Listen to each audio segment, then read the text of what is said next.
Ready to move in premium triplex villas at Kollur APR Projects. ఏపీలో talk of the state అయిన P Gannavaram నియోజకవర్గం నుంచి జనసేన అభ్యర్థి పోటీకి దిగుతున్నారు. నిజం మీరు విన్నది. పి గన్నవరం నుంచి గిడ్డి సత్యనారాయణ పోటీ చేస్తున్నారని జనసేనాని పవన్ కళ్యాణ్ కొద్దిసేపటి క్రితమే ప్రకటించారు. అయితే ఈ నియోజకవర్గం చాలా సెన్సిటివ్. ఎందుకంటే పి గన్నవరం నియోజకవర్గానికి టీడీపీ జనసేన ఉమ్మడి అభ్యర్థిగా ముందుగా సరిపెల్ల రాజేష్ అలియాస్ మహాసేన రాజేష్ను ప్రకటించారు.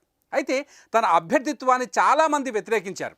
7 ఏళ్ల క్రితం రాజేష్ విడుదల చేసిన ఒక వీడియోను సాకుగా చూపి బ్రాహ్మణులు విశాఖ టీడీపీ కార్యాలయం వద్ద ధర్నాకు దిగారని, దీంతో తీవ్ర మనస్తాపానికి గురయ్యానని రాజేష్ చెప్పారు.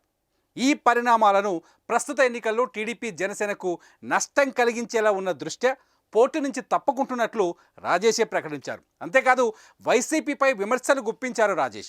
తాను ఎన్నికల్లో పోటీ చేయడానికి వీలు లేక జగన్ చేస్తున్న కుట్రల్లో భాగమే ఈ పరిణామాలు అంటూ మండిపడ్డారు. అంతేకాదు కుల రక్కసి చేతిలో నేను బలయ్యానంటూ చెప్పుకొచ్చారు. అయితే ఈ నియోజకవర్గం నుంచి తిరిగి టీడీపీ అభ్యర్థి బరిలోకి నిలుస్తారని అందరూ అనుకున్నారు. అనూహ్యంగా జనసేన అభ్యర్థి బరిలోకి దిగడం ఇక్కడ గమనార్హం. అయితే హైదరాబాద్లో పోలీస్ అధికారిగా పనిచేసిన గిడ్డి సత్యనారాయణ 2 నెలల క్రితం జనసేనలో చేరారు.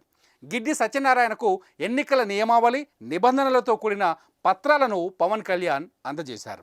సుమన్ టీవీలో మీ పర్సనల్ అండ్ బిజినెస్ ప్రమోషన్స్ కోసం కింది నెంబర్కి కాంటాక్ట్ చేయండి.